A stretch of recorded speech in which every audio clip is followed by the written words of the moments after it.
champs, welcome back to evidyarthi.in। मैं हूँ Mitali and I welcome you all in today's session.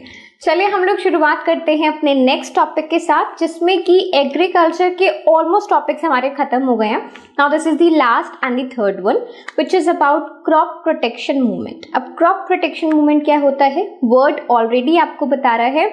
We need to protect our baby. That means we need to protect the crops, we need to protect the plant crops, whatever you may say। ठीक है, तो यहाँ पर point ये है कि भाई आपके जो भी क्रॉप्स इतनी मेहनत करके हमने बीज बोए थे, उसके बाद हम उसको नर्चर कर रहे थे, यानी कि रोज उसका ध्यान रख रहे थे, देखभाल कर रहे थे, पानी दे रहे थे, खाना दे रहे थे, सो दैट कि वो ग्रो करे और अच्छी सी हार्वेस्ट हमें दे।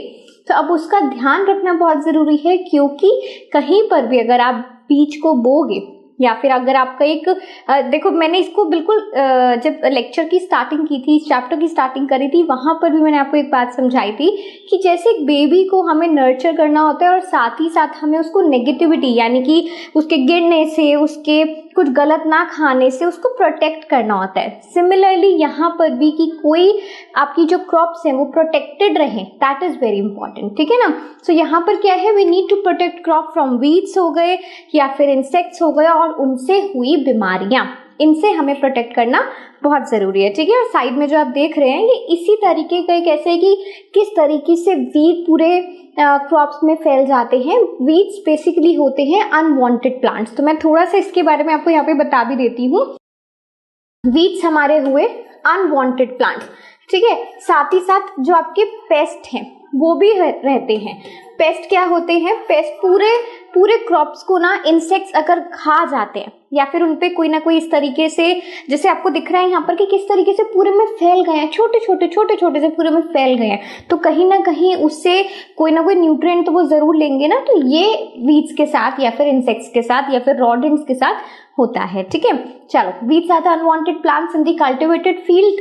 सबसे पहले तो आपका जो कल्टिवेशन आपने किया है वहां पर वो प्लांट्स जिनकी रिक्वायरमेंट नहीं है वो अगर होते हैं तो उनको हम वीड्स कहते हैं। Now they compete for food, space and light. अब वो क्यों है, यहाँ पर कोई भी आपसे पूछ सकता है कि भाई उनका पर्पस क्या है, आप ये बताइए। तो उनका पर्पस बहुत सिंपल है कि दे नीड फूड, है ना, तभी वो आपके क्रॉप्स में बीच में है। तो जब आप अपने क्रॉप्स को पानी देते हैं, उनको फूड, उनको नरिश करते हैं, उनको नाइट्रोजन प्रोवाइड करते हैं जो कि सॉइल के द्वारा मिलती है, या एयर से उनको न्यूट्रिएंट मिल रहे हैं, वो न्यूट्रिएंट वो खुद भी कहीं ना कहीं पे कंज्यूम करते हैं। स्पेस चाहिए उनको ग्रो करने के लिए, obviously they need space and light, वो तो मिल ही रही है। तो इसके लिए वो उनका मेन चैलेंज है, ये इसके लिए वो लड़ते हैं। ठीक है, अच्छा, अब यहाँ पर एक दो वीड्स के बारे में लिख देती हूँ। जैसे आप लोगों ने अगर देखा हो, अगर किसी लोगों के, आप लोगों में से कोई भी गांव में जाता है, किसानी है, खेती है, करते हो किसानी मतलब, तो वहां पर आपने सुना होगा घस नाम की, है ना, एक मोटा करके कुछ होती है, घस नाम की करके होती है, घुकरू जो भी उसे बोलते हैं, ज़ैंथियम अगर मैं उसका नाम लूँ तो वो आपके रहते हैं। ठीक है ना, ये बुक में हमें ज़ैंथियम है, एक आपका पैरानीथियम है करके ऐसा कुछ है। ऑल्दो इनको पूछा जाना बहुत ज़्यादा इंपॉर्टेंट तो नहीं है, लेकिन जो 1 मार्क्स के आपके क्वेश्चंस होते हैं, MCQs जो हैं, वहाँ पर आपसे थोड़ा बहुत इसके बारे में पूछा जा सकता है। ठीक है, so they take up the nutrients and reduce the growth of the crop. So basically इनका काम क्या है कि वो एक तो आपकी क्रॉप के न्यूट्रिएंट को ले लेंगे, है ना, और आपकी जो क्रॉप की ग्रोथ है इवेंचुअली वो क्या होगी, रिड्यूस हो जाएगी, कम हो जाएगी या फिर रुक जाएगी। ठीक है ना, तो ये वीड्स के साथ होता है। चलिए, moving back to the next one. Now we have insect as pests, यानी कि वो हमारे छोटे छोटे से दिख रहे हैं, ऑलरेडी पिक्चर में भी आपको दिख रहा है, अलग अलग तरीके के ऐसे इंसेक्ट्स होते हैं, रेंगते रहते हैं, चलते हैं, उड़ते हैं, जो कहीं ना कहीं हमारे क्रॉप्स को नुकसान पहुंचाते हैं। ठीक है, अब वो करते क्या है ये देखते हैं। So they cut the root, उनका फंक्शन क्या है, they cut the root, stem and leaf, या तो वो आपकी लीफ को तोड़ देंगे, खत्म कर देंगे प्लांट को, है ना।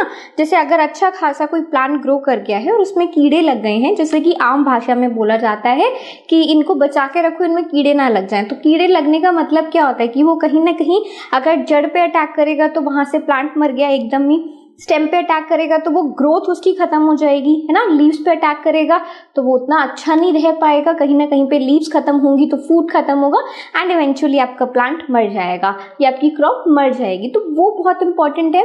दे suck the cell sap from various part of the plant, क्योंकि वो प्लांट के बहुत सारे हिस्से में फैले हुए हैं, दैट मीन्स वो कहीं ना कहीं पे सेल सैप को सक कर पाते हैं, न्यूट्रिएंट्स को सक कर पाते हैं, ठीक है। Also they bore into the stem and fruits, वो क्या करते हैं, फ्रूट्स के अंदर घुस जाते हैं। कई बार आप लोगों ने देखा होगा कीड़ा लगा हुआ फ्रूट आता है, तो वो कीड़े कैसे लगे हैं उस क्रॉप में, वो क्रॉप अच्छी नहीं होगी। कई बार देखा होगा आप लोगों ने, थोड़ा सा सस्ता कोई फल बिक रहा होता है ना, तो उसमें देखोगे कि सेब है काला हो रखा है, या आपका चलो बनाना तो थोड़े टाइम बाद सड़ने लगता है, बट अगर कोई भी में ऐसे आम हो गया उसमें सड़न आ जाती है, वो गंदा होने लगता है, अंदर से देखते हैं तो कीड़ा भी निकलता है कई बार। कितनी सारी, जैसे आपका मटर हो गया, मटर के साथ आपकी जो कैबेज हो गई, इन सब में कीड़े पाए जाते हैं। वो कैसे होते हैं, वो इसीलिए ही होते हैं बिकॉज उनकी फसल के वक्त पे ये ध्यान नहीं दिया गया, या फिर कहीं ना कहीं वो अपने आप उसके अंदर ग्रो कर चुका है, ठीक है। Thus they affect the health of the crop and reduce the yield. इसलिए वो क्या करते हैं, इवेंचुअली वो ऑब्वियसली आपकी जो ग्रोथ है क्रॉप की उस पे अफेक्ट करेंगे, और जो उसकी उपज है, जो उसकी यील्ड है, वो कहीं ना कहीं पे रिड्यूस होगी और अफेक्ट होगी, ठीक है। चलो आगे बढ़ते हैं। Now there are some pathogens also. अब पैथोजेंस क्या होते हैं, सिर्फ फिजिकली दिखने वाले इंसेक्ट्स या वीड्स हमारे प्लांट्स को खराब करते हैं ऐसा नहीं है। Now there are some type of microbes, कुछ इस तरीके के माइक्रोब्स भी हैं जो कि है तो माइक्रोस्कोपिक, जो कि आपको दिख तो नहीं रहे हैं, बट कहीं ना कहीं आपकी प्लांट को, जिस तरीके से ह्यूमन बींग्स को या फिर एनिमल्स को फंगल इन्फेक्शंस होते हैं, वायरस अटैक करते हैं। वायरस का अच्छा खासा एग्जाम्पल आपको कोविड पता है। बैक्टीरियल बीमारियां हमें होती हैं, बुखार होता है, बैक्टीरिया अंदर चला जाता है, लड़ता है, हमारी इम्यूनिटी उसके लिए लड़ती है। तो इस तरीके की जो पैथोजेंस हैं ये क्रॉप्स के साथ भी होते हैं, उनको भी अफेक्ट करते हैं एंड डिसीज फैलाते हैं, ठीक है। So pathogens that cause disease in plants. अब सोचने वाली बात है कि मैम ये आ कहाँ से रहे हैं, ये बेसिकली आपके पास जो आपका सॉइल था, है ना, जो मिट्टी थी, जो पानी था, कहीं ना कहीं बैक्टीरिया पानी में है, कहीं ना कहीं बैक्टीरिया सॉइल में है, तो वहां से आपको मिल रहा है, आपके क्रॉप्स को मिल रहा है, and eventually they are causing damage to the crop, ठीक है, क्रॉप को वो मार रहे हैं। तो अब हम इसको प्रिजर्व कैसे कर सकते हैं, इसका ध्यान कैसे रख सकते हैं, प्रिवेंट कैसे कर सकते हैं। So we need to use the pesticides. तो हमें यहाँ पर पेस्टिसाइड्स यूज करने की जरूरत है, जैसे कि हर्बिसाइड्स हो गए। हर्बिसाइड्स क्या हो गई, जो आपके अलग अलग वीड्स हैं वो एक तरीके से हर्ब्स है, ठीक है ना, तो प्लांट्स ही हैं आपके, तो वहां पर हम हर्बिसाइड्स यूज करेंगे। इंसेक्ट्स को मारने के लिए वे पीपल आर यूजिंग इंसेक्टिसाइड्स, और इसी के साथ पेस्टिसाइड्स हो गए। फंजीसाइड, पेस्टिसाइड्स तो कॉमनली इनको बोला जाता है फंजीसाइड्स हो गया। तो फंगल इन्फेक्शन आपके क्रॉप में ना बढ़े उसके लिए हम फंजीसाइड्स यूज करते हैं। सो ये प्रिवेंट करते हैं the growth of the pathogens, ठीक है। अब उसके आगे क्या है, now we need to take the preventive methods. अब हमें कुछ ऐसे भी कई बार मेथड्स लेने पड़ते हैं जिससे कि आप अपनी क्रॉप को ध्यान रख सकते हैं, वीड उसमें ना पैदा हो, यानी कि अनवांटेड प्लांट आपकी क्रॉप्स में ना हो। और उसका एक सबसे अच्छा तरीका होता है कि जो भी एक किसान होता है जो कि बहुत सालों से खेती कर रहा है, उसको ये जरूर पता है कि उसकी फसल में ऐसा कौन सा प्लांट उगना शुरू हो गया है जो कि रिक्वायरमेंट नहीं है। तो वो क्या करता है, मैकेनिकली यानी कि अपने हाथों से ही क्रॉप को देखता है, उसे उखाड़ता रहता है, यानी कि उसको निकालता है बाहर। तो उसको एक मैकेनिकल तरीका कहते हैं, ठीक है ना, where you are using your own hands and feet और वट एवर, बट आप उसको प्लग कर रहे हो, आप उसको निकाल रहे हो। इसी तरीके से एक और तरीका होता है प्लोइंग डीप इनसाइड, यानी कि आपने सॉइल को इतना खोदा, जैसे कि जिसको समर प्लोइंग भी कहते हैं, तो आपने इतना खोदा कि आप बहुत नीचे जाकर सॉइल को लेकर आ रहे हो, है ना, तो वहां पर वीड की ग्रोथ नहीं होती है। साथ ही साथ क्या हो सकता है, टाइमली सोइंग ऑफ क्रॉप्स, यानी कि समय से आपने क्रॉप्स को रोटेट करा, साथ ही साथ आपने जो बीज बोए हैं वो टाइमली, जब सीजन है, जब उसने बढ़ना है तभी ये एक अच्छे किसान को जो कि बहुत सालों से इसके ऊपर काम कर रहे हैं ना, उसको ये सब चीज़ें ज़रूर पता होंगी कि इंटरक्रॉपिंग करो, सो दैट कि आप दो अलग अलग क्रॉप्स को जब उगाओगे तो एक का न्यूट्रिएंट आप यूज़ कर सकते हो, यानी कि पहली क्रॉप यूज़ कर सकती है, एक के खराब होने पे दूसरे को नुकसान नहीं होगा, और क्रॉप रोटेशन आप करते रहें टाइम टू टाइम। तो ये सब वो मेजर्स हैं, ये सब वो मेथड्स हैं जिससे आप वीड्स को प्रिवेंट कर सकते हो। क्लियर हो गया? चलो नेक्स्ट वाला देखते हैं। द लास्ट वी हैव है स्टोरेज ऑफ ग्रेन्स। अब हमारे पास एक और तरीका है कि चलो अब आपने हार्वेस्ट कर लिया है, यानी कि पूरी फसल आपकी पूरी हो गई है, उसका टाइम आ गया है टू प्लक दैट आउट, उसको बाहर निकालने का समय आ गया, so that is also okay. लेकिन अब बात आती है, कई बार पता है आप लोग देखोगे, इसी स्टोरेज ऑफ ग्रेन से मैं आपको एक बात बताती हूँ। अभी हम कभी ट्रैवल करते हैं ना, खासकर मैं अगर कभी भी ट्रेन से ट्रैवल कर रही हूँ, नॉर्थ इंडिया के पार्ट्स की मैं बात कर रही हूँ, तो वहाँ पर क्या होता है कि आलू के खेत बीच में मुझे कहीं ना कहीं देखने को मिलते हैं। आलू मिल गया या सनफ्लावर तो ठीक है, बट सनफ्लावर को मैंने कभी भी ना बोरियों में, मतलब बोरों में पैक होते हुए नहीं देखा है, इससे जो ग्रेनरीज होती हैं। तो आलू को लेकिन ज़रूर देखा है। तो ऑरेंज कलर के उनके कुछ पैकेट्स आप लोगों ने देखे होंगे मार्केट में जब मिलता है, जो आपकी जूट की, जिसको हम लोग बोलते हैं बोरी बोलते हैं, या फिर अलग अलग जूट के एक ब्राउन कलर के आपको ये कुछ बैग्स दिखेंगे, है ना, कुछ 20-20 किलो के वो होते हैं। उनको खेतों में ना मैंने एक बार देखा कि बिल्कुल भर रखा है, बिल्कुल मैंने कहा ये क्या खेती में क्या दिख रहा है, मतलब खेत में क्या दिख रहा है, खेती तो नहीं, खेत में क्या दिख रहा है। ध्यान से उसको ध्यान दिया गया तो भी देखा कि अच्छा ये तो वो पैक्ड आपका आलू है ना, जो कि हार्वेस्ट किया गया, निकाला गया और उसको पैक करके अब अपना डिस्ट्रीब्यूट किया जाएगा।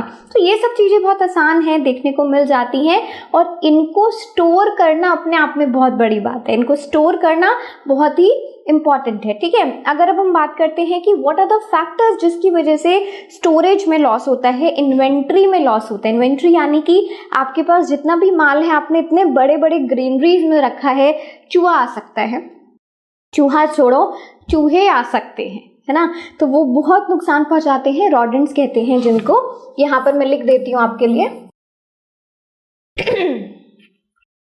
इसी तरीके से बैक्टीरिया लग सकता है, माइट्स, है ना, जैसे दीमक जिसको कहते हैं, वो हो सकता है। तो बायोटिक फैक्टर्स ये हैं कि आपके जो इंसेक्ट्स हैं या आपके जो रॉडेंट्स हैं वो उसको नुकसान पहुंचा सकते हैं।